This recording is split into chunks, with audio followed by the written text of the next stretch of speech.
Alors, je peux, c'est Sophie. Vous Oh oui, m'entendez? Sophie, coucou Sophie. Coucou. Alors, moi, dans la continuité de l'utilisation de l'Itéracare et de l'Oxytap, l'Itéracare, moi, je m'en sers principalement pour mes douleurs métastatiques au niveau des os, donc c'est-à-dire tout ce qui est contracture musculaire, contracture des tendons, etc.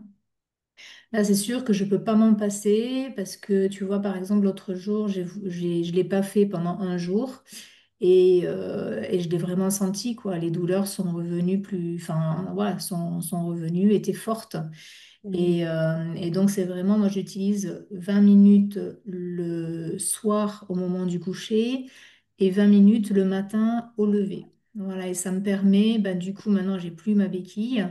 Donc, je suis contente. Ah, J'ai c'est retrouvé mes deux super. mains. Ah, c'est super Ouais. ça. Oh Alors là je là. boite encore parce que j'ai le bassin qui a twisté, donc j'ai une jambe Ouais. plus courte que l'autre. Donc ça me fait boiter, mais au niveau des douleurs, c'est vrai que ça n'a rien à voir avec quand j'avais commencé, c'était en avril quand j'ai reçu l'Iteracar, où là j'étais sous morphine, quoi. Ouais. Donc voilà, moi ça m'aide énormément pour mes douleurs. Enfin, tout ça, en tout cas, c'est ce que je vois le plus. Pour le reste, je sais pas, j'ai pas encore fait comment dire, d'examens, je les ai bientôt là, des examens de statut sur les marqueurs et tout ça. Mhm. Et après l'Oxytap, moi j'avais vu vraiment un gros. Donc l'Oxytap, c'est une machine qui enrichit l'eau en oxygène. Donc moi je l'avais acheté aussi par rapport au cancer et j'ai eu la surprise de voir que ça agissait énormément sur mon moral et sur la dépression qui était induite par l'hormonothérapie. Donc, enfin, je disais que j'étais addict à l'oxygène parce que bah, dès que j'en buvais pas pendant un jour, j'avais mon moral qui retombait dans les chaussettes le lendemain. Et là maintenant, donc ça fait depuis le mois de mai que je l'ai, donc ça fait quand même un moment que j'en bois tous les jours. Et je me suis rendu compte que ça s'espace, c'est-à-dire que maintenant je peux rester 3 jours à peu près sans en boire. Et mon moral après redescend un petit peu, mais pas aussi rapidement que les premiers temps. Donc, ça veut dire pour moi que avec le temps, le corps emmagasine quelque part l'oxygène et que ben voilà, je vais être de moins en moins dépendante de cette eau, ce qui est bien.